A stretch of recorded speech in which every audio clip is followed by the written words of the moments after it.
Most best laptop for data science videos are made for professionals, not for the students that are just starting out. But here's the thing. What you need as a beginner is completely different from what the full-time data scientist uses. So in this video, I'm breaking down the best laptop for data science students in 2025. Before I show you the laptops, here's something more important. A lot of people buying a GPU laptop only end up using Excel or PowerPoint. Others buy a basic system and regret it the moment they start working on ML projects that crashes mid-training. So ask yourself, am I just trying to pass college? Then go with a reliable, affordable machine. Use the cloud, don't overthink it. Or am I serious about this field? Then get a laptop that gives you freedom to train models offline, to build late at nights, and to go beyond what the syllabus teaches. Alright, let's start with the budget end of the lineup, the ASUS Vivobook Go 14. And it's packing a surprising amount of value for the price. You're getting an AMD Ryzen 5 7520U CPU, integrated Radeon graphics, 16GB of LPDDR5 RAM, and 512GB of SSD. All of that under 40,000. And yeah, that's entry-level pricing, but with mid-range performance where it matters. If you are just starting out in data science, learning Python, working in Jupyter notebooks, cleaning data with pandas, making basic visualizations, this laptop checks all the boxes. The 16GB of RAM plus SSD combo, it keeps things snappy. You can have multiple notebooks open, 10 Chrome tabs running, VS Code in the background, and it doesn't choke. Now let's address the obvious, no dedicated GPU. But here's the truth, in your first year, you won't need one. So don't get distracted by high-end specs you won't use. Focus on your skill and this laptop will keep up while you grow. Now if you're ready to go beyond the basics, the Acer ALG, priced at $55,990, brings solid performance without breaking the bank. You are looking at 12th generation Intel Core i5-12450H CPU, 16GB of DDR4 RAM, and a fast 512GB of SSD. And most importantly, an NVIDIA RTX 2050 with 4GB of VRAM. That's right, actual GPU acceleration under 60,000.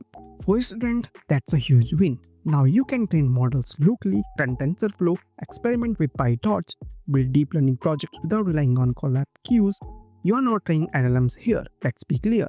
But for image classifications, CNNs, basic vision tasks, or larger data sets, this setup holds up. And it's not just about the speed, it's about learning how real GPU workflow functions, something you won't fully grasp with cloud tools alone. So maybe you like what the Acer ALG had to offer, but you want something that feels a bit more refined. That's where the HP Victus steps in. For $59,500, it comes with its same 12th generation Intel i5 450H, 16GB of DDR4 RAM, 512GB of SSD, and an NVIDIA RTX 2050 with 4GB VRAM, just like the Acer.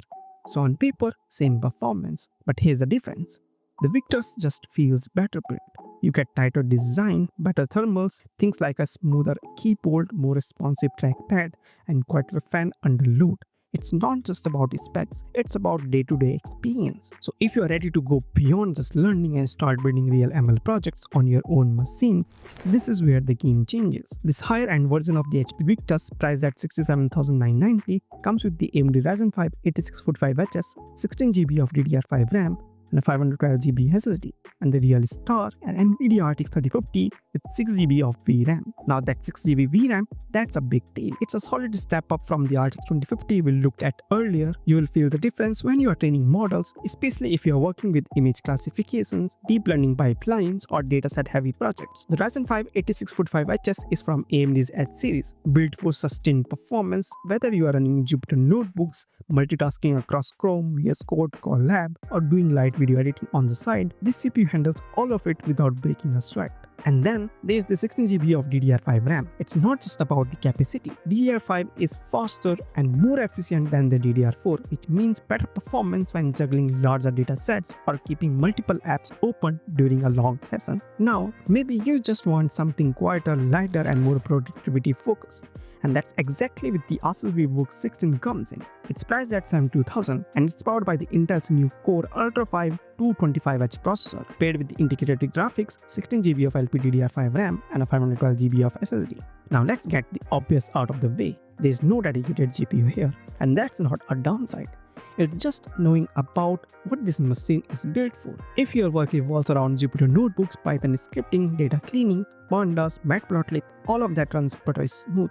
And if you're using cloud platforms like the Google Colab or Kaggle, which let's be honest, most students rely on anyway, you're not missing out. You don't need a heavy GPU just to write good code or test models in the cloud. So if you're a student who wants a reliable, future-ready laptop under $75,000, something clean, modern and built for cloud-first workflows, this Vivobook 16 just makes sense. If you're someone who prefers macOS, the MacBook Air M2 is one you should definitely have on your radar. It's priced around $85,000 and comes with the Apple's M2 chip featuring 8-core CPU, 10-core GPU, 16GB of unified memory and 256GB of SSD. And look, let's be real, 256GB of SSD fills up fast. Install Python, a few libraries, maybe set up Anaconda or Docker, and that drives start disappearing. So if you are considering this machine, make a budget for external SSD from the day one. But once you pass that, the actual experience, it's insanely smooth.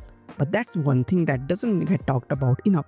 macOS has limitations for some data tools. You can't run Power BI desktop, which is deal breaker for certain analytic workflows. Some Windows-only utilities like the nice SQL tools or Excel plugins are also off the table. Sure, you can run workarounds like Parallels, Cloud Desktop, but that's not really what a MacBook Air is built for. But if you are ready to move and start training real models on your own machine, enter the Lenovo LOQ, powered by the Intel Core i5-13450HX and paired with an NVIDIA RTX 4050 GPU with 6GB of VRAM. You're also getting 16GB of DDR5 RAM and 512GB of SSD, fast memory, fast storage, and a seriously pin performance. This laptop gives you workstation class power without needing a full tower setup. And yeah, it does cost more than the entry-level options we talked about earlier, but if you are serious about machine learning, building advanced projects, or prepping for the future in AI development, it's the kind of performance that don't slow you down. It actually keeps up with your ambitions.